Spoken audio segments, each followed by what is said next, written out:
চলো বৌমা, তাড়াতাড়ি চলো, আমাদের দেরি হয়ে যাচ্ছে তো। আমাদেরকে আলু পরোটা আর চা বিক্রি করতে হবে, সেটা কি তুমি ভুলে গেছো? তাড়াতাড়ি উঠে এসো। না না মা, এই কথা আমি কিভাবে ভুলবো? আমরা ভোর 5টার সময় আলু পরোটা বিক্রি করতে গেলে তবেই তো আমাদের একটু বেশি বিক্রি হয়, কারণ তখন তো সেরকম কোনো দোকানপাট খোলা থাকে না, তাই সবাই আমাদের কাছ থেকে আলু পরোটা চা খেয়ে যায়। তাই এটা আমি কিভাবে ভুলে যেতে পারি বলুন তো? হ্যাঁ হ্যাঁ, সেই জন্যই তো তোমাকে এত তাড়াহুড়ো করে ডাকা। তা না হলে তুমি যদি 10টা পর্যন্ত ঘুমিয়ে থাকতে তাহলেও আমার কোনো সমস্যা থাকতো না। আমি তো জানি তুমি কখনোই ওরকম করবে না। তাহলে তুমি কি রেডি হচ্ছিলে? ঠিক আছে, চলো চলো, 6টা বেজে গেলে তাহলে সবাই দোকান খুলে ফেলবে, আর তাহলে তখন আমাদের কাছ থেকে কেউ আলু পরোটা খাবে না। এইভাবেই প্রিয়াঙ্কা দেবী এবং তার বৌমা নিকিতা দুজন মিলে ভোর 5টার সময় আলু পরোটা বিক্রি করার জন্য তাদের বাড়ির ঠিক কিছুটা দূরেই রাস্তার মোড়ে গিয়ে দাঁড়িয়ে পড়ে।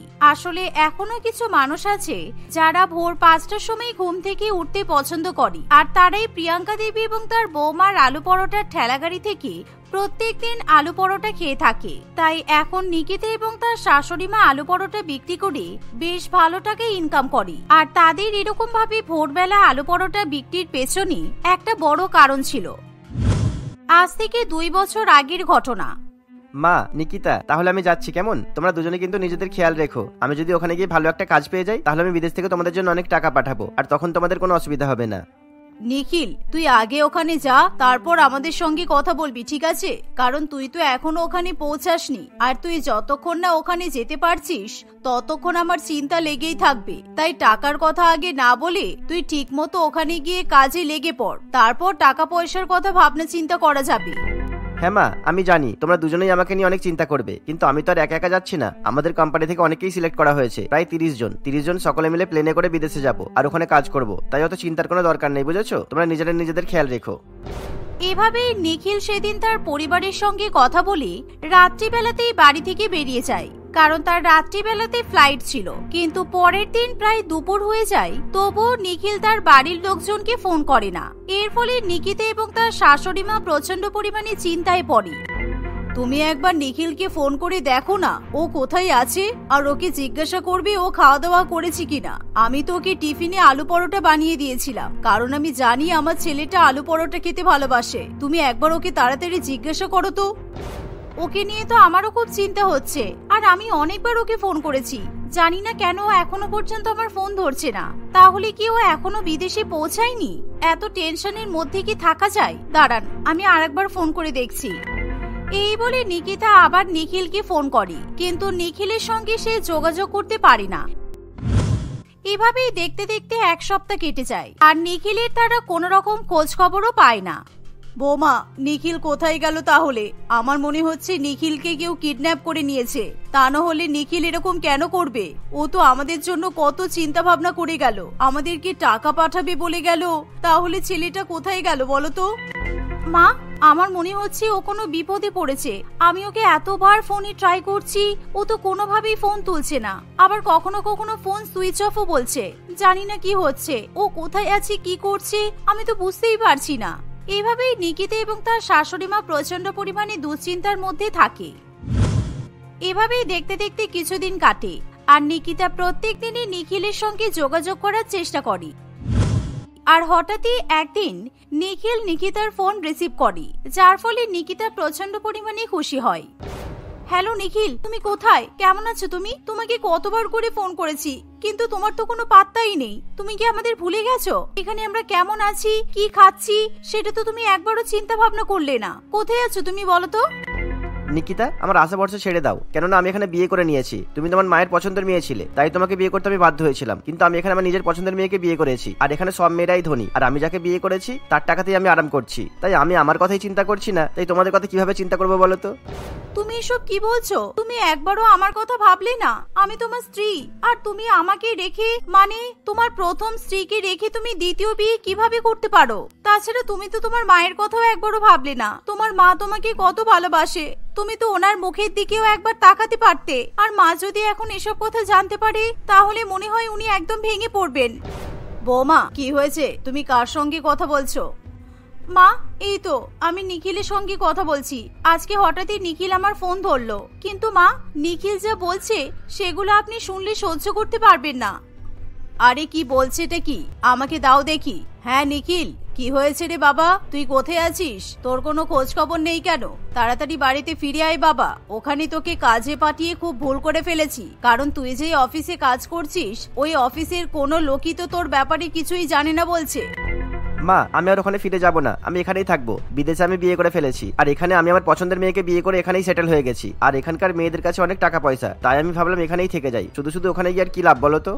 নিখিলের কথা শুনে তার মা একেবারে চমকে ওঠে, যার ফলে প্রিয়াঙ্কা দেবী তার ছেলের উপর প্রচন্ড পরিমাণে রেগে যায়। আর অন্যদিকে নিখিলও রেগে গিয়ে তার মায়ের ফোন কেটে দেয়। এভাবেই দেখতে দেখতে কয়েক সপ্তাহ কাটে, আর নিখিল তার মা কিংবা প্রথম স্ত্রীর সঙ্গে কোনো রকম যোগাযোগ রাখে না। এর ফলে নিকিতা এবং তার শাশুড়ি মায়ের সংসারে ধীরে ধীরে অভাব দেখা দেয়। মা, নিখিল তো বিদেশ থেকে কোনো টাকা পয়সাই পাঠালো না, তাহলে এবার কি আমাদেরকেই কাজ করতে হবে? আমি কি একটা বাড়িতে কাজ খুঁজবো? না না বৌমা, তুমি আবার বাড়ির বউ হয়ে লোকের বাড়িতে কাজ করবে? এটা আবার কেমন কথা? তাছাড়া সবাই কিন্তু আমাকে চেনে। আমার বৌমা হয়ে তুমি যদি এখন লোকের বাড়িতে কাজ করতে যাও, তাহলে পাড়া প্রতিবেশী আমাকে উল্টোপাল্টা কথা বলবে। তার থেকে ভালো তুমি অন্য কিছু একটা ব্যবস্থা করো। কি ব্যবস্থা করব বলুন তো? তবে আর একটা উপায় হতে পারে, আমি যদি বাচ্চাদেরকে টিউশন পড়াই তাহলে মাস গেলে কিছু টাকা অন্তত রোজগার হবে। আমি কি তাহলে সেটাই করব? কিন্তু তাতেও একটা অসুবিধা আছে। আমাকে যদি টিউশন পড়াতে হয় তাহলে তো আমাকে সবার বাড়িতে গিয়ে টিউশন পড়াতে হবে, কারণ এখন তো আর বাচ্চারা অন্যজনের বাড়িতে গিয়ে পড়তে চায় না। না না, ওসব বাচ্চাদের ঝামেলা নিতে হবে না। আমার কাছে একটা প্ল্যান আছে। আমি তো এমনিই সকাল সকাল ঘুম থেকে উঠে পড়ি, আর আমি যখন মর্নিং ওয়াক করতে রাস্তা দিয়ে হাঁটি তখন কিন্তু কোনো দোকানপাট খোলা থাকে না। রাস্তার মানুষরা মর্নিং ওয়াক করতে আসে, তখন রাস্তায় অনেক মানুষরাই ঘোরাঘুরি করে। তাদের মধ্যে অনেকেই ভোরবেলা কিছু খাবার খাওয়ার কথা বলে। আপনি কি বলতে চাইছেন? আমি তো কিছুই বুঝতে পারছি না, একটু খুলে বলুন না ভালো করে। আসলে কি জানো তো বৌমা, আমি ভাবছি যে আমরা বউ শাশুড়ি দুজনে মিলে ভোর 5টার সময় ঠেলা গাড়ি নিয়ে আলু পরোটা বিক্রি করব। তাহলে নিশ্চয়ই সবাই আমাদের কাছ থেকে সকাল সকাল আলু পরোটা খাবে। তুমি তো জানো আমি কত ভালো আলু পরোটা বানাতে পারি। শাশুড়ি মায়ের কথা শুনে নিকিতা আর কোন রকম ভাবে না বলে না। সে একেবারেই শাশুড়ি মায়ের কথায় রাজি হয়ে যায়। দু একদিনের মধ্যে তারা দুজনে একটা ঠেলা গাড়িও জোগাড় করে ফেলে। মা, ঠেলা গাড়ির ব্যবস্থা তো হয়ে গেল, এবার তাহলে আলু পরোটা, মশলাপাতি, ময়দাও তো রেডি করতে হবে। আমাদের পুঁজি হিসেবে এখন বেশ কিছু টাকা লাগবে, কিন্তু আমাদের কাছে তেমন টাকা নেই। তাই আমার মনে হয় আপনি পাশের বাড়ির কাকিমার কাছ থেকে কিছু টাকা ধার করুন। তারপর আমরা যখন ব্যবসা থেকে ইনকাম করতে শুরু করব, কাকিমার টাকা না হয় শোধ করে দেব। ঠিক আছে, তুমি যখন এত করে বলছো তাহলে ধার নিতে আমার কোনো অসুবিধা নেই, কারণ আমি তো এর আগে কখনো কারোর কাছে হাত পাতিনি। এখন আমি সমস্যায় পড়েছি, এখন আমাকে লোকের কাছে হাত পাততেই হবে। এই বলে প্রিয়াঙ্কা দেবী পাশের বাড়ির প্রতিবেশীর কাছ থেকে কিছু টাকা ধার করতে যায়। তবে সেই টাকা ধার চাইতে গেলে প্রিয়াঙ্কা দেবীকে সেই প্রতিবেশী অনেক উল্টোপাল্টা কথা শুনিয়ে অপমান করে। কিন্তু যেহেতু নিকিতা এবং তার শাশুড়ি মায়ের কিছু করার থাকে না, তাই তারা চুপচাপ টাকা নিয়ে সেখান থেকে চলে আসে। সেদিনই তারা আলু পরোটা তৈরি করার বিভিন্ন রকম উপকরণ কিনে নেয়। আর পরের দিন ভোর 5টা থেকেই তারা বউ শাশুড়ি আলু পরোটা বানিয়ে রাস্তায় বিক্রি করতে শুরু করে। আরে কি ব্যাপার দিদি, তোমরা বউ শাশুড়ি মিলে ঠেলা গাড়ির ব্যবসা শুরু করেছো? যাক, ভালো হয়েছে। খুব খিদে পেয়েছিল, কই দাও আমাকে দুটো আলুর পরোটা দাও। এই শুনে নিকিতা তাড়াতাড়ি করে তাদের প্রথম কাস্টমারকে আলু পরোটা খেতে দেয়। আর তাদের সেই প্রথম গ্রাহকের দেখা দেখি আরো কয়েকজন পাড়া প্রতিবেশী প্রিয়াঙ্কা দেবীর কাছ থেকে আলু পরোটা খেতে শুরু করে। বাহ বৌমা, তুমি তাহলে তোমার শাশুড়ি মায়ের কাছ থেকে আলু পরোটা বানানো শিখে নিয়েছো, তাই তো? তোমার শাশুড়ি মা কিন্তু ভীষণ ভালো আলু পরোটা বানায়, আর তুমিও দেখছি তোমার শাশুড়ি মায়ের মতোই আলু পরোটা বানাচ্ছ।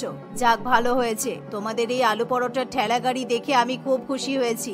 এবার প্রত্যেকদিন ভোরবেলা করে গরম গরম আলু পরোটা খেতে পারবো। হ্যাঁ কাকিমা, নিশ্চয়ই। আপনি প্রত্যেকদিন ভোর 5টার সময় আমাদের কাছ থেকে আলু পরোটা পেয়ে যাবেন। আর মা আমাকে আগেই বলেছে আমাদের পাড়ার অনেকেই আলু পরোটা খেতে পছন্দ করে, তাই আমরা আলু পরোটার ব্যবসা শুরু করলাম। এভাবেই প্রথম দিন তাদের বউ শাশুড়ির ঠেলাগাড়ি থেকে অনেক আলু পরোটা বিক্রি হয়। আর প্রথম দিনই তারা খুব ভালো টাকায় ইনকাম করে, যার ফলে পরের দিন তারা আবার ভোর 5টার সময় আলু পরোটা বিক্রি করতে চলে যায়। এভাবেই সময় কাটতে থাকে। তারা বউ শাশুড়ি মাসের পর মাস একইভাবে আলু পরোটা বিক্রি করতে থাকে। একদিন কাকিমা আমাকে আলুর পরোটা দিন তো। আমার মাকে তো আমি প্রত্যেকদিন সকালে আলুর পরোটা বানানোর কথা বলি, কিন্তু আমার মা কখনোই আলুর পরোটা বানিয়ে দেয় না। তাই আমি ওই গ্রাম থেকে এই গ্রামে চলে এলাম শুধুমাত্র আপনাদের হাতের আলু পরোটা খাওয়ার জন্য। আসলে আমি তো জানতাম না যে আপনারা ভোর 5টার সময় ওখানে আলু পরোটা বিক্রি করেন। কালকেই সবেমাত্র জানতে পারলাম। হ্যাঁ, আমরা এখানে ভোর 5টার সময় আলু পরোটা বিক্রি করি, কারণ এখানে তো ভোর 5টার সময় সেরকম কোনো দোকান খোলে না। আর এখানকার অনেক মানুষ আছে যারা ভোর 5টার সময় আলু পরোটা খেতে পছন্দ করে, তাই আমরা আলু পরোটা বিক্রি করা শুরু করেছি। হ্যাঁ বৌদি, তুমি ঠিকই বলেছো। এবার থেকে তো আমি প্রত্যেকদিন তোমাদের কাছেই তোমাদের হাতের আলু পরোটা খেতে আসবো। সত্যি অনেক সুস্বাদু। আর বৌদি, তোমরা এই আলু পরোটা কিভাবে তৈরি করে বলো তো? আমার মা তো এরকম ভাবে তৈরি করতে পারেও না। রামুর মুখে এমন কথা শুনে নিকিতা এবং তার শাশুড়ি মা খুবই খুশি হয়। আর এভাবেই প্রত্যেকদিন সবাই তাদের হাতের আলু পরোটা খেয়ে খুবই প্রশংসা করতে থাকে। এভাবেই ধীরে ধীরে সময়ের সঙ্গে সঙ্গে বউ শাশুড়ির আলু পরোটার ব্যবসা বিখ্যাত হয়ে ওঠে। আর এখন তাদের কাছে অনেক কাস্টমারও হয়ে যায়, যারা প্রত্যেকদিন ভোরবেলা করে বউ শাশুড়ির কাছ থেকে আলু পরোটা খায়। এভাবেই তারা অনেক টাকা উপার্জন করে হাসি খুশি দিন কাটাতে শুরু করে। আর এখন তারা নিখিলের কথাও ভুলে যায়। এখন নিকিতা তার শাশুড়ি মায়ের কাছে একেবারে নিজের মেয়ের মতো হয়ে ওঠে। আর এভাবেই তারা বউ শাশুড়ি দুজনে হাসি খুশি দিন কাটাতে থাকে।